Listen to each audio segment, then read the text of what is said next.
Alam mo, ito yung gagawin yung pang mid mga boss. Tapos ito yung pang sub. Ito yung mid natin. Sub. Ito na mga boss yung ating ipapamigay na mixer. Yan, 4 channel yan mga boss.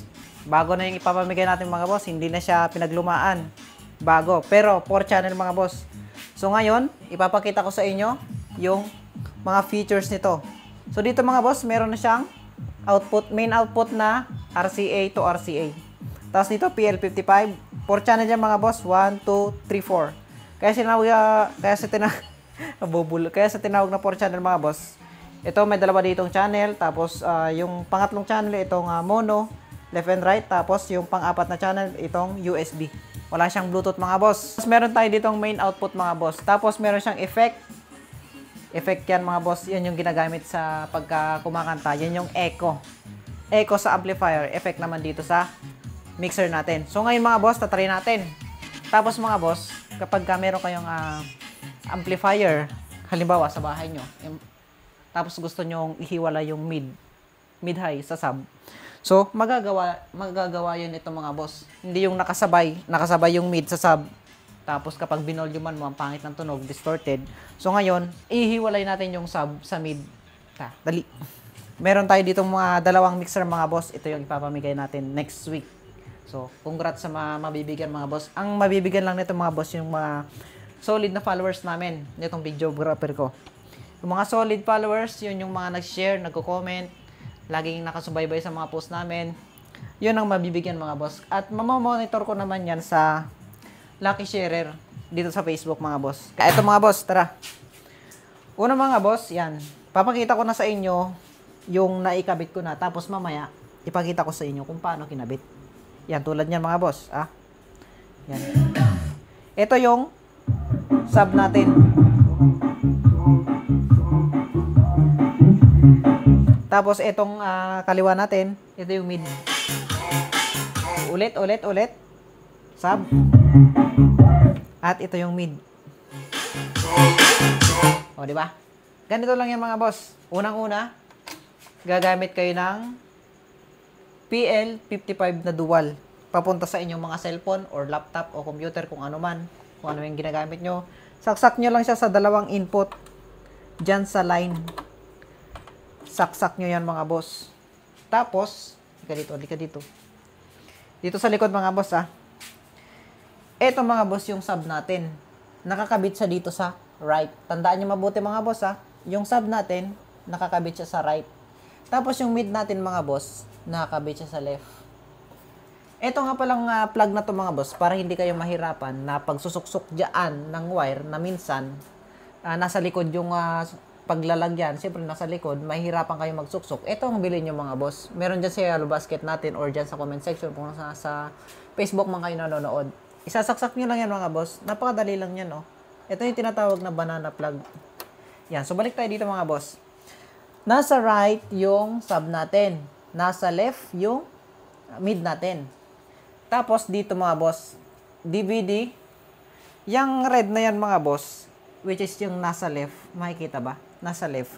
Ilalagay nyo rin dito sa left. Left ng main output natin.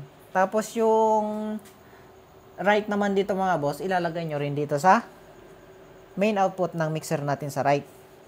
Kahit naman magkabaliktad yan mga boss, basta yung left ay nasa left, yung right ay nasa right, para hindi kayo malito.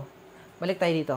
Ito yung pinaka mahalaga mga boss Ito yung pinaka main natin. Itong pan. Nakikita nyo, pan, left at right. Tapos ito, sa isa pang channel, isa pang input is left and right din. So kanina mga boss, ang sinabi ko kanina is yung nasa right natin is yung subwoofer natin. Tapos yung nasa left, yun yung mid natin. Yan. Alam mo, ito yung gagawin yung pang mid mga boss. Tapos ito yung pang sub. Etong isa mga boss is tatanggalin nyo yung sub. Tatanggalin nyo yung sub, ay yung low. Tapos ang ipipihit nyo lang is yung mid at high. Tapos dito naman sa kabila mga boss, itong pang sub natin. Tatanggalin nyo yung mid at high, yung sub lang ang pagaganahin natin.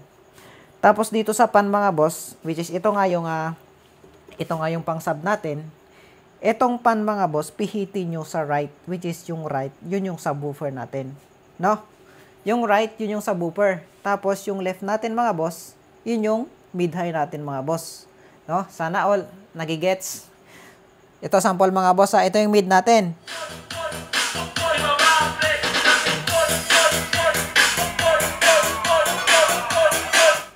Sub.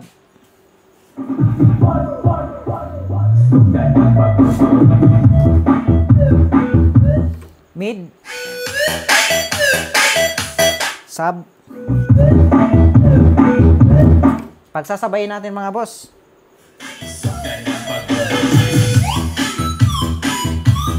Tapos itong effect mga boss, yan yung sinabi ko nga kayo na yan yung sa microphone kapag maglalagay kayo ng mic, which is dito. Lagayan nyo ng effect para may echo pagka magkakanta kayo.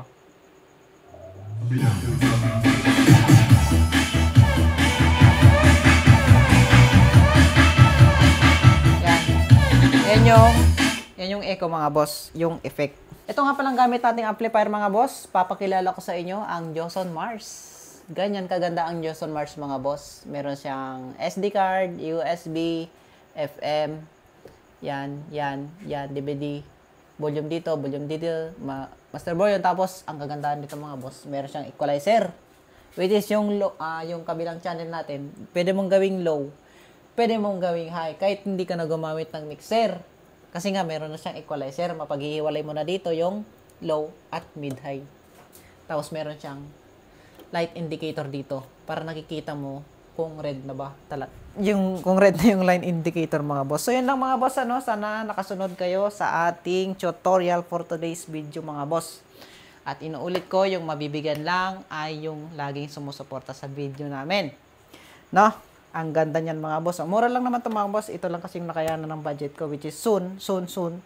Kapag ka nagka-budget is mas maganda yung ipapamigay natin, mas marami para mabigyan yung mga talagang hindi pa nabigyan. No, mga boss, ito yung karton yan mga boss ha. Ito, dalawa. Hindi pa dumating yung 8 nating order na mixer mga boss, no. So yun lang mga boss. Thank you for watching.